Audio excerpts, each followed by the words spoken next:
हमारे साथ आज कैपिटल माइंड के दीपक शनॉय जुड़ रहे हैं और उनसे पूछेंगे वो इस मार्केट को कैसे रीड कर रहे हैं। दीपक, पहले तो बैंकों पर ही आपकी राय, जिस तरह की नर्वसनेस अचानक जो ट्रिगर्स आज सेल साइड के बनते हुए दिखाई दिए, कुछ समझ में आ रहा है क्या हो रहा है या कोई बड़ा कारण? बिल्कुल। वैसे आई थिंक हर्षदा जी, आज आरबीआई ने जो आके जो कमेंट्स भी दिए, आई थिंक इस बार आई थिंक बैंक्स के ऊपर एटलीस्ट उनका उनका व्यू इतना नेगेटिव भी नहीं था। वो कह रहे थे कि कैपिटल रेशियो उनके अच्छे हैं, और इन जनरल जो उन्होंने व्यूज दिए, आई थिंक इससे ये तो नजर नहीं आता कि इंक्रीज्ड कुछ ज्यादा कुछ और रेगुलेटरी ओवरसाइट में कुछ और बहुत ज्यादा आएगा। पर इंटरेस्ट रेट्स अगर आप देखें, बॉन्ड यील्ड्स भी कम हुए हैं एक्चुअली। कल 7.09 थे, आज 7.07 है। तो ये तो नहीं पता है कि क्या हुआ है ऐसा कि बैंक्स में लोगों का इंटरेस्ट कम हो गया है। पर ये भी हो सकता है कि आई थिंक इस साल मेरे हिसाब से एटलीस्ट फाइनेंशियल्स में उतना इंक्रीज आने के चांसेस कम है, मतलब बाकी मार्केट को कंपेयर करते हुए। लेकिन आज के दिन में क्या हुआ है ये मुझे तो आई थिंक एक दिन का कभी मुझे अंदाजा तो नहीं होता है। मार्केट अपने मार्केट का एक अपना खुद का बिहेवियर होता है, शायद उसकी वजह से हुआ होगा। मेरे पास तो I don't have a reason right now. Deepak, good afternoon. एक रीजन जो एस्क्राइब किया जा रहा है, वो जो उन्होंने बोला कि लोन्स में आपको स्पेसिफिकली जो भी अदर चार्जेस हैं उनको इंटरेस्ट रेट में ही जोड़ना होगा। क्या इसका एक इम्पैक्ट लगता है आपको या नहीं? ये एक की फाइनेंशियल स्टेटमेंट है अरुण जी, जो आई थिंक हर बैंक को देना जरूरी होता है। इनफैक्ट बजाज फाइनेंस को ये बोला भी गया था कि आप अगर आपकी फाइनेंशियल स्टेटमेंट को नहीं डिस्प्ले करते हो लोन देने से पहले, तो हम आपको ये प्रोडक्ट आगे चलाने नहीं देंगे। ये आई थिंक नवंबर या दिसंबर में हुआ था, और अभी भी वो रूल है कि आपको दिखा देना चाहिए। आप ये भी समझिए कि अगर आपने 6 महीने का लोन लिया है और उस पर आपके 2% का प्रोसेसिंग फी है, तो एक्चुअली एनुअलाइज 4% हो जाता है। तो अगर आप 10% दे रहे हो तो एक्चुअली आप 14% दे रहे होंगे, उसके ऊपर जीएसटी लगेगा, उसके ऊपर और कुछ, तो एक्चुअली आपका नेट 18% हो जाएगा अगर आप देखिए सारे चार्जेस। तो शायद ये भी हो सकता है कि आप ना ले लोन। 18% पे क्यों लेना है लोन? वो तो 10% पे एडवर्टाइज कर रहे थे, 18% नेट लग रहा है अगर। तो इससे शायद रिटेल बोरोइंग, एक्सट्रीम बोरोइंग कम भी हो सकती है। और ये भी हो सकता है कि कुछ लोन जो लोग कहें कि ये 12% पे आपको लोन दिया जा रहा है, वो एक्चुअली 30% का हो। इस चीज को अगर आप देखें तो शायद वो उस लेवल की बोरोइंग कम, मतलब एक तरह से they could be slow down in that borrowing. But वो अच्छा ही है सिस्टम के लिए कि लोग इतने ज्यादा इंटरेस्ट रेट पे लोन ना लें, तो अच्छा ही होगा। शॉर्ट टर्म में शायद बुरा होगा बैंक्स के लिए, but I think long term में ये प्रैक्टिस अच्छा ही है। ये एक कंसर्न की बात है कि अगर हम सच बता दें लोगों को, तो वो शायद हमारे कस्टमर ना बने। वो वाला पार्ट वो आई थिंक उस हिसाब से अगर मार्केट नीचे गिर रहा है तो शायद अच्छा ही है कि गिरे।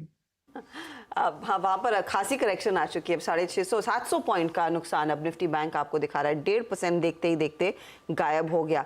अच्छा, वेरी क्विकली दीपक, एक स्टॉक जिसमें आप लोगों की पोजीशन भी है, LIC, and I am sure ये एक्सपेक्ट आप कर रहे होंगे कि इस पर सवाल आएगा, क्योंकि प्रधानमंत्री नरेंद्र मोदी ने कल जिस तरह से उसका वक्तव्य रखा अपना सामने कि कंप्लीटली रिटन डाउन PSU था, और लकीली उस स्टॉक में तेजी भी आ चुकी है इन द रीसेंट पास्ट। क्या आप और पोजीशन बढ़ा रहे हैं स्टॉक में? स्टांस क्या है? क्या एक्सपेक्ट कर रहे हैं कंपनी डिलीवर करेगी? आज रिजल्ट है वर्षा जी, और तो आई थिंक और डिटेल्स आएंगी। लेकिन मुझे लग रहा है इस साल में जिस तरह से उस कंपनी ने शुरुआत की कि सिर्फ 5,000 करोड़ का पहले साल में उन्होंने अनाउंस किया था प्रॉफिट्स, हम थोड़े से हैरान हो गए थे कि क्यों इतना कम क्यों है। क्योंकि एक्चुअली प्रॉफिट होना चाहिए था 30,000 करोड़ से ज्यादा। और अगले साल उन्होंने जो इनको अकाउंटिंग तरीके से, मतलब उनकी अकाउंटिंग जो पहले थी वो बहुत ज्यादा ही कंजर्वेटिव थी। तो उन्होंने नॉर्मल अकाउंटिंग जब स्टार्ट किया तब उन्हें दिखाई दिया कि 36,000 करोड़ था लास्ट ईयर में। इस साल में हम एक्सपेक्ट करें 42 टू 45,000 के करीब उनकी प्रॉफिटेबिलिटी होगी। ये इसलिए नहीं कि उनकी ग्रोथ है, इसलिए है कि क्योंकि जिस तरह से उन्होंने अकाउंटिंग चेंज करी है कि to bring it to normal accounting standards, तो वो थोड़े से धीरे से वो प्रॉफिट बढ़ेगा जिस कंपनी में नजर आ रहा है। और आज के दिन में they can actually afford to pay 30-35,000 crore of dividend also, क्योंकि उस कंपनी को और कैश की जरूरत नहीं है। और जिस तरह से कैश जनरेट करेगा उससे और कंपनी को फायदा नहीं होगा कि वो कैश जनरेट होता रहे, तो वो प्रॉफिट्स वो शेयर होल्डर्स को पास ऑन कर सकते हैं। तो we are hoping for decent dividend this time, लेकिन अभी तक तो मतलब कोई न्यूज नहीं आया कि कितना डिविडेंड देंगे। आई थिंक वो भी एक इंटरेस्टिंग एस्पेक्ट होगा। लॉन्ग टर्म में मुझे लग रहा है कि ये यहाँ से और भी बढ़ना चाहिए। हम टारगेट्स तो नहीं रखते हैं, हम ये कहते हैं कि देखो एक चीज तो ये जब अकाउंटिंग नॉर्मलाइज हो जाएगी, प्रॉफिट्स इनके 45-50,000 करोड़ के करीब आ जाएंगे, उसके बाद ग्रोथ इसको और आगे ले जाएगी। तो आई थिंक ये लॉन्ग टर्म प्ले है, 5-6 साल तक। I think it should be a good investment. लेकिन ये ऑफ कोर्स मार्केट्स भी कभी कभी अंडर वैल्यू भी करती है, कभी कभी ओवर वैल्यू भी करती हैं। तो आई थिंक सबको ख्याल रखना चाहिए कहाँ पे वो इन्वेस्ट करेंगे। हम तो अभी भी पॉजिटिव हैं, हमने कुछ बेचा नहीं, इनफैक्ट हम और खरीद रहे हैं स्टॉक को। ओके, एस्कॉर्ट्स के नंबर्स आए प्रैक्टिक मतलब फॉर ऑल पर्पसेस इनलाइन ही है विद एस्टिमेट्स, जो नंबर्स एटलीस्ट नेट प्रॉफिट पर, मार्जिन भी थोड़ा सा बढ़ा है यहाँ पर। दीपक, एक सेक्टर जहाँ पर नंबर्स बहुत ख़राब आ रहे हैं वो है केमिकल स्पेस, और स्टॉक्स की दोबारा पिटाई होनी शुरू हुई है। यहाँ पर क्या आप वीकनेस में बाय करेंगे या अभी अवॉइड करें? अभी भी अवॉइड ही कर रहा हूँ ऑनेस्टली अनुज, क्योंकि हमें हमारी जो एक्सपोजर थी हमने लास्ट ईयर से आज तक आई थिंक काफी कम करी है। We have sold more than half our positions in the last year. ये इसलिए क्योंकि एक तो केमिकल्स का साइकिल होता है, वो साइकिल आई थिंक 2021-22 में पीक पे था, और 23 में आई थिंक द डाउनफॉल स्टार्टेड, और अभी भी डाउनफॉल ही चल रहा है इन टर्म्स ऑफ वॉल्यूम्स और प्राइसिंग भी। पार्ट ऑफ द केमिकल्स जो उन्होंने अब तो ट्रेड की वजह से भी उनके आई थिंक एक्सपोर्ट्स में there is a problem because of the crisis in the Suez canal and all that, there are some issues वहां पे, उसकी वजह से भी थोड़ा सा इम्पैक्ट है। और ग्लोबल डिमांड भी कम है, वो हम इसको डिनाई नहीं कर सकते हैं। लेकिन मुझे आई थिंक नेक्स्ट ईयर में शायद things will start to change.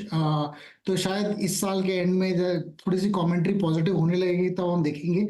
अभी तक तो हमें यही लग रहा है कि mostly chemicals will under perform, just like financials, not very positive this year.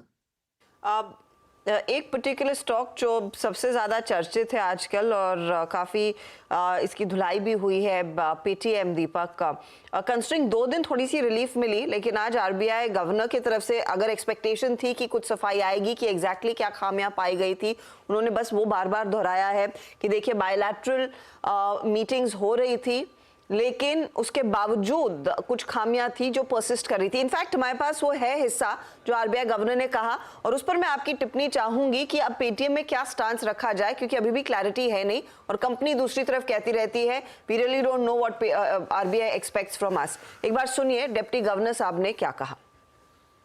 In terms of context, as you all know, that this is a supervisory action on a regulated entity for a persistent non-compliance.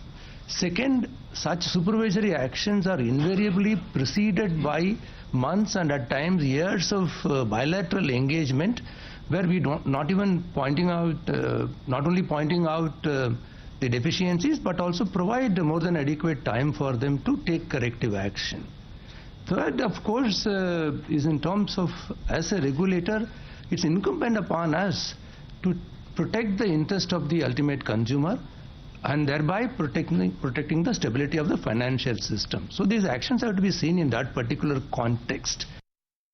Finally and emphatically, let me stress and let me emphatically state that the Reserve Bank is and will continue to encourage and support innovation and technology in the financial sector. Let there not be any doubt about Reserve Bank's commitment to promote fintechs, to promote innovation, to promote technology in the financial system.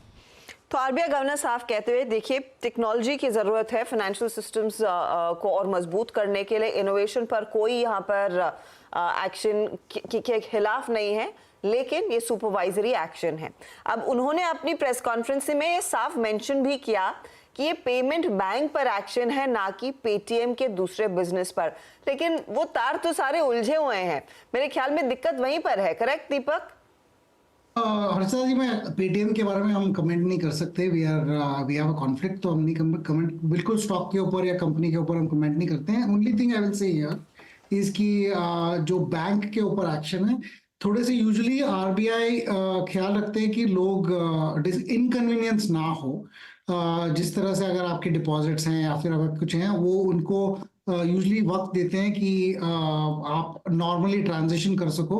यहाँ पे अगर आपके 5 crore fast tags हैं जो उस bank से linked हैं, तो शायद अभी वो लोग सोच रहे होंगे कि क्या करें, फास्ट टैग चेंज किया जाए, फास्ट टैग का कोई ट्रांजिशन प्रोसेस होगा, इसकी कोई क्लैरिटी नहीं आई है। तो आई थिंक इन चीजों को देख के हमें ये लगता है कि थोड़ा सा जो एक्शन है उसको प्रोपोर्शनेटली लेना चाहिए in terms of impact to consumer. पर एब्सोल्युटली आरबीआई को राइट है कि जिस तरह से वो रेगुलेटरी एक्शन लेना चाहे किसी के ऊपर भी वो ले सकते हैं, इसमें कोई शक नहीं है। और उसमें कोई ये बिल्कुल बात नहीं है कि कोई किसी चीज पे आप नहीं ले सकते हो, ऐसा नहीं कर सकते हो का वाला पॉइंट बिल्कुल भी नहीं है। पर यही होना चाहिए कि आई थिंक द ट्रांजिशन प्रोसेस और कस्टमर्स और जो वेंडर्स हैं उनके या फिर जो उनके पार्टनर्स हैं उनको इनकन्वीनियंस कम होना चाहिए। बस वही था, that is my limited point. हम पेटीएम के बारे में बिल्कुल we can not comment. Okay, अच्छा देखिए जोमेटो के नंबर्स आ गए हैं। 138 करोड़ का प्रॉफिट है versus a loss of 347 crore पिछले साल में सेम क्वार्टर में। और जोमेटो एक स्टॉक है जो लगातार चल रहा है। 138 करोड़ का प्रॉफिट है versus loss of 347 crore year on year. और रेवेन्यू देखिए 79% जंप करा है रेवेन्यू, 1948 करोड़ से बढ़कर 3288 करोड़ पर रेवेन्यू आया है। अच्छा हजरा, इस पर भी मैंने एक 6 महीने पहले करीब एक व्यू अपना बदला था, क्योंकि क्लियरली जब मेरा व्यू बहुत क्लियर है, अगर कंपनीज करेक्टिव एक्शन लेती हैं तो उनको अप्रिशिएट करना चाहिए। जोमेटो ने क्लियरली करेक्टिव एक्शंस लिए हैं, और मैं खुद जोमेटो का मेंबर भी हूँ वैसे, गोल्ड मेंबर, तो वो दिखता है। मतलब वो जिस तरीके से उनके चार्जेस वगैरह हैं, और स्पेशली न्यू ईयर पर या वैसे, और डिलीवरी चार्जेस आजकल कोई देखता भी नहीं है। मतलब आप 5 रुपये एक्स्ट्रा अगर आपने जोड़ दिए तो वो मतलब यू विल नेवर नोटिस। तो खैर इनको प्रॉफिटेबिलिटी समझ में आ गई। एक न्यू एज कंपनीज को एक चीज़ समझ में आ गई कि अब जो स्टॉक्स हैं वो प्रॉफिटेबिलिटी पे चलेंगे आपके, सिर्फ स्टेटमेंट पे नहीं चलेंगे। आई थिंक ये अपने आप में एक बड़ी चीज़ है। इसके लिए यहाँ पर एक प्रॉफिट नंबर आया और उसको स्क्रीन ने हाथों हाथ लिया। ये मेरे ख्याल से फ्रेश 52 वीक हाई होगा स्टॉक का, और अब तो ये स्टॉक मुझे लग रहा है कि अपने ऑल टाइम हाई की तरफ जा रहा है अब, क्योंकि यहाँ पर जितना भी स्केप्टिसिज्म था वो सब धीरे धीरे खत्म होगा। और अब लोग इसको, इनफैक्ट इसकी वो प्लेट अगर दिखा दें जिसमें वो वीकली मंथली गेंस दिखाते हैं हम, थोड़ा सा आई थिंक वो रेलिवेंट रहेगी इस समय। थोड़ा सा उसको रिफ्रेश करके जरा चलाते हैं एक बार। 146 पर इस समय स्टॉक, और ये देखिए ये बिल्कुल इस 1 महीने में 10%, 3 महीने में करीब 17% के रिटर्न्स जनरेट कर चुका है। और एक बार जरा इसका 52 वीक हाई दिखा रहे हैं, कितना 52 वीक हाई? मेरे ख्याल से 52 वीक हाई होगा ये आज इसका जो स्टॉक है। इसी के आसपास था, 145-46 के आसपास ही था। लेकिन हाँ, जैसे आपने कहा हाथों हाथ लिया है स्टॉक को बाजार ने 145 एग्जैक्टली। हाँ देखिए, फरवरी के महीने में हमने देखा था 5 तारीख को, और उन लेवल्स पर इस समय टिका हुआ है। इनफैक्ट जोमेटो ही नहीं, पीबी फिनटेक ने भी पहली दफा दीपक वो प्रॉफिटेबिलिटी दिखाई। डिलीवरी के नंबर्स में भी हमने इम्प्रूवमेंट देखा है। तो ये कंपनियां जैसा मार्केट चाहता था वैसा ही डिलीवर करने लगी हैं। उम्मीद तो बस यही रहेगी कि ये कायम रहे। बिल्कुल, आई थिंक ऑपरेशनल लेवरेज की बात है। ये जो टेक कंपनीज है इसमें यही होता है कि अगर आप इंक्रीमेंटली 1 रुपए का रेवेन्यू बनाओगे तो 1 रुपए पे आपका जो पहले 30 पैसे का कॉस्ट होता था, 50 पैसे का कॉस्ट होता था, अब वो कॉस्ट नहीं रहेगा, क्योंकि आपने टेक के जरिए आपने अपने मार्केट को इंक्रीज किया है, तो आपका इंक्रीमेंटल कॉस्ट कम रहेगा, इसलिए प्रॉफिटेबिलिटी बढ़ेगी। आई थिंक इसकी वजह से इनको यूजुअली टेक कंपनीज को ज्यादा वैल्यूएशन भी मिलता है, क्योंकि इनकी जो पोटेंशियल है प्रॉफिट जनरेशन की लॉन्ग टर्म में, ये बेटर होती है। आई थिंक जोमेटो ने अभी डेमोन्स्ट्रेट किया है ये कि एक्चुअल नेट प्रॉफिट में चेंज हुआ है। और मैंने नंबर्स अब डिटेल में तो नहीं देखे हैं, but at least on the face of it 124 profit before tax is good, 124 crores। And then there is delivery also, जिनकी लॉजिस्टिक्स में जितना इम्प्रूवमेंट्स हुए हैं उनकी वजह से I think they have been able to generate a small amount of net profit. I think PB Fintech also very good results. I think this way ये जो leverage दिखा रही हैं अभी फाइनली दिखने को आ रहा है, और उनकी जो ESOP कॉस्ट हैं जो पहले फ्रंट लोडेड थी वो अभी relatively कम होते जा रहे हैं, नेक्स्ट फ्यू इयर्स में और कम होंगी, तो उसकी वजह से प्रॉफिट में और एक ट्रिगर आएगा इंक्रीज का। तो I think that way it's a good thing. We don't own any of them right now, लेकिन अब रिजल्ट्स आ गए तो शायद डिसीजन लेने पड़ेंगे हमें भी। वैसे EBITDA 51 करोड़ का है हर्षदा, तो मेरे ख्याल से कुछ अदर इनकम का भी कंपोनेंट है यहाँ पर नेट प्रॉफिट में, लेकिन फिर भी फैक्ट कि अब ये 2-3 क्वार्टर से प्रॉफिट जनरेट कर रहे हैं, ये एक अच्छी चीज़ है। अब बस एक चीज़ होगी अब इनके साथ, अब तक तो लॉस मेकिंग थी, अब प्रॉफिट मेकिंग होगी, तो अब वैल्यूएशन निकल के आने लगेगी। अब क्योंकि EPS हमारे पास होगा, तो अब प्राइस टू अर्निंग्स में ये स्टॉक वापस फिर महंगा दिखेगा बहुत ज़्यादा, लेकिन क्या जो भी है वो मतलब दूसरी तरफ पर है। नंबर्स तो खैर इंप्रूव हो रहे हैं, इसमें कोई डाउट नहीं। अच्छे नंबर्स। और क्विक कॉमर्स में अब देखना होगा, जो ब्लिंकिट बिजनेस इन्होंने एक्वायर किया था, वहां पर प्रॉफिटेबिलिटी की क्या स्थिति है, क्योंकि वहां पर रेवेन्यू जो है वो ग्रो होकर आया। इनफैक्ट रेवेन्यू क्विक कॉमर्स का डबल हो गया, 301 करोड़ से बढ़कर ये 664 करोड़ के आसपास आता हुआ दिखाई दिया, तो वहां पर इंप्रूवमेंट रही है। अच्छा, आपने कहा ये आपके पोर्टफोलियो में इस समय है नहीं, आप नंबर्स देखकर फिर और विश्लेषण करेंगे और डिसाइड करेंगे, लेकिन in the recent past, in the last 2 months Deepak, एक पर्टिकुलर आपकी स्कीम जो मोमेंटम वाली थी, या I think it's the search scheme, उसकी खूब लोग चर्चा करते हैं, and we have seen that on across social media platforms. कुछ नया लिया वहां पर, कुछ डिस्क्लोज कर पाएंगे?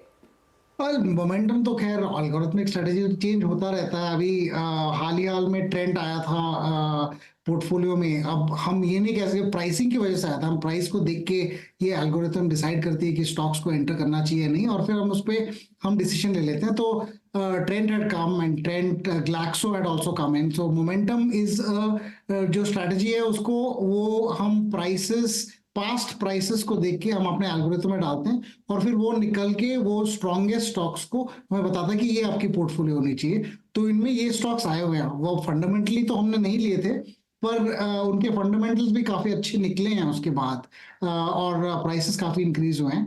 तो ये वो मोमेंटम की बात है। आई think that is the more popular portfolio, क्योंकि वो थोड़ा सा अलग है। हम ये लोग कहते हैं कि मोमेंटम को चेज नहीं करना चाहिए, हम कहते हैं मोमेंटम को चेज करने में भी अगर आप डिसिप्लिन से करें, मोमेंटम को जब एग्जिट का मौका आता है तो एग्जिट भी करें, तो आई थिंक लॉन्ग टर्म में इसमें बहुत अच्छा मुनाफा बन सकता है। आई थिंक वो हमने अभी डेमोन्स्ट्रेशन में है, अभी हमने मोमेंटम अभी नियरली 5 years हो गए हमारे PNS में।